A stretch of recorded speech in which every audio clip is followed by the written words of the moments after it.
Hello everyone! Welcome back sa ating channel. Kumusta na kayo guys? Kumusta na mga kala familia? So guys, ano pala ngayon? It's a Sunday. So ito ay kaarawan ng aking friend, kapitbahay ko dito at taga Davao din, Bisaya. So birthday kasi niya, kaya pumunta ako dito sa kanilang place. So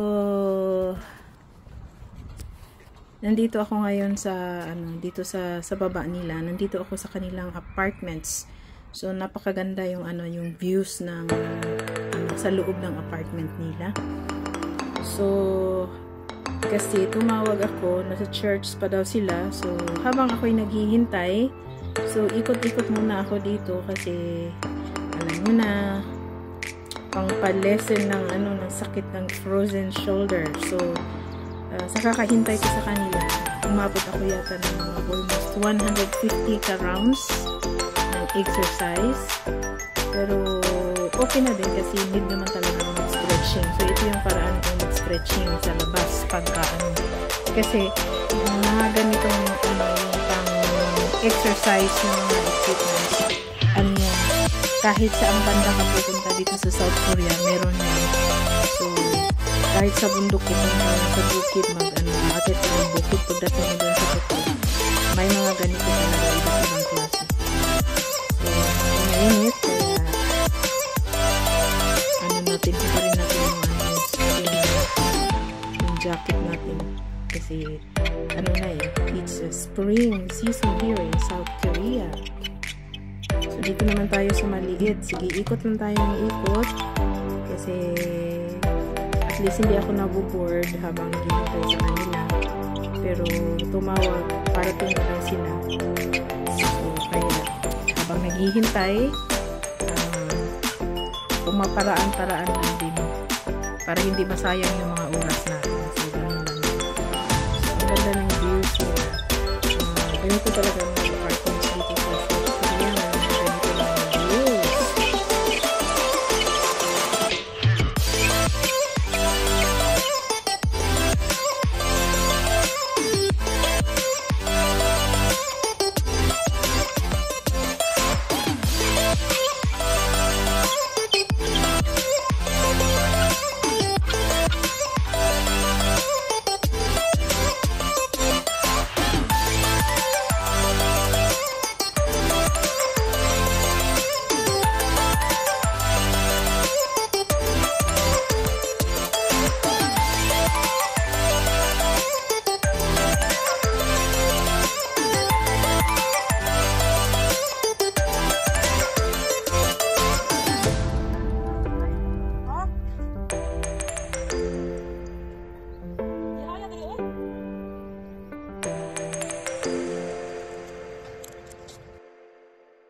It's April 23rd. So guys, papunta kami ng vet. Amo nang ipakapon si Yoyo para dili na siya mga anak. Kaya mahirap magbuntis si Yoshi. Tapos ang liit-liit ng bahay namin. So nandito na pala kami sa bahay guys. Dumating na kami. Si Yoshi naman ay alalang-alala kay Yoyo. Kanina pa siya naghahanap kasi si Yoyo naka-confine ng hinatid namin ng 9:30 ng umaga, tapos kinuha namin ng 4. So, mahaba yung oras. So, ayan si Yoyo, medyo na-traumatize siya, na-nervous siya. Dahil, ganyan si Yoyo, ayaw niyang pumunta ng vet. Nagre-resist talaga siya pag nilalagay ko siya sa kanyang bag. So, alam na niya, pag nilagay siya sa bag, punta siya ng vet. So, ayaw na ayaw niya, kaya ganyan ang reaction niya. Pero maya-maya, ayan, okay na siya dyan. So, ayan, kawawang Yuyu. So, mag-sacrifice si Yuyu ng mga 1 week. Ibalik namin siya after 1 week para tanggalin yung kanyang tahi. So, hindi na magkakaanak si Yuyu. Gusto ko sanang mga anak ng marami, kaya lang ang hirap, ang liit ng bahay namin. So, kung malaki ang place, wala tayong problema. Ayan si Yuyu. Poor Yuyu. Get well soon, Yuyu.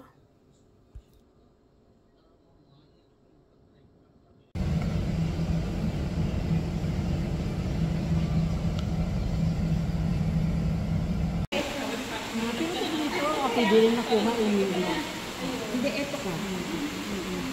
Ay, naman na ako sa ay, wala mo. Sa akin na mama ka. Kahit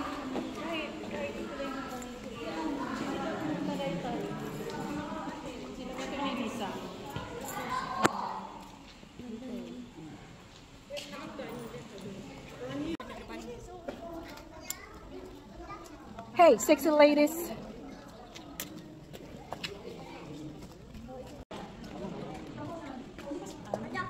Pakita ko sa ano namin, sa pusa. Ay, dito wala. Ay, puti.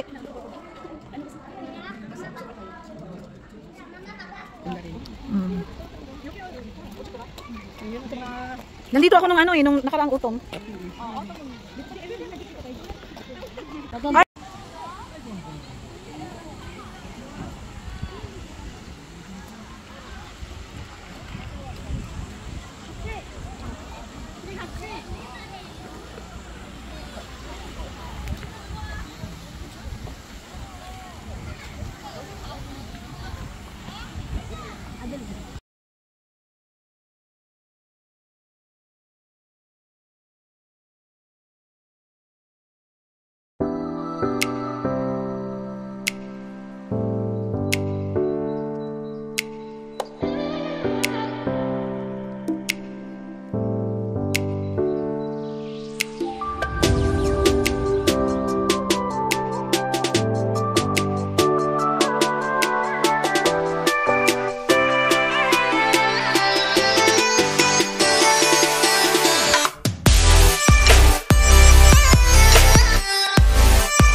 Gio? Ate, ano yan? May filter? Ang puti naman naman namin. Ay, nag-TikTok na. TikTok ba yun?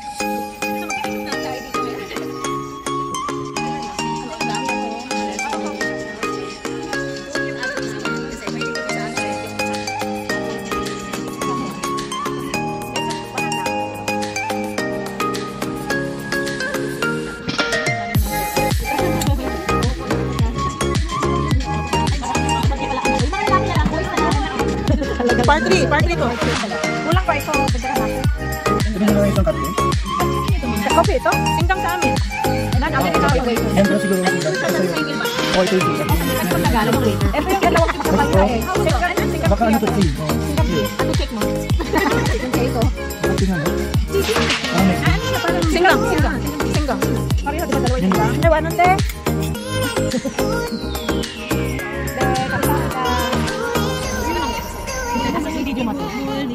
Sandali lang. Okay. Sabi.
Provide cat food and build many small houses.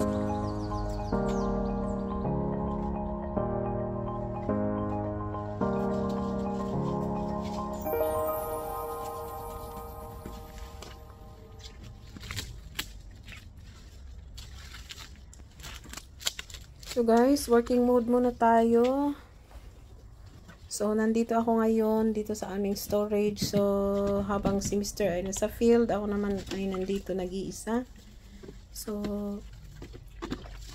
inaano ko siya pagka may dumadating na mga mga refrigerator or washing machine, kahit pa konti-konti lang, nililinisan ko na kasi pag sobrang dami mahirap na din. So gusto ko yung by batch yung paglinis para hindi rin ako mapapagod. So dumating ako dito ng mga 10:30 ng umaga.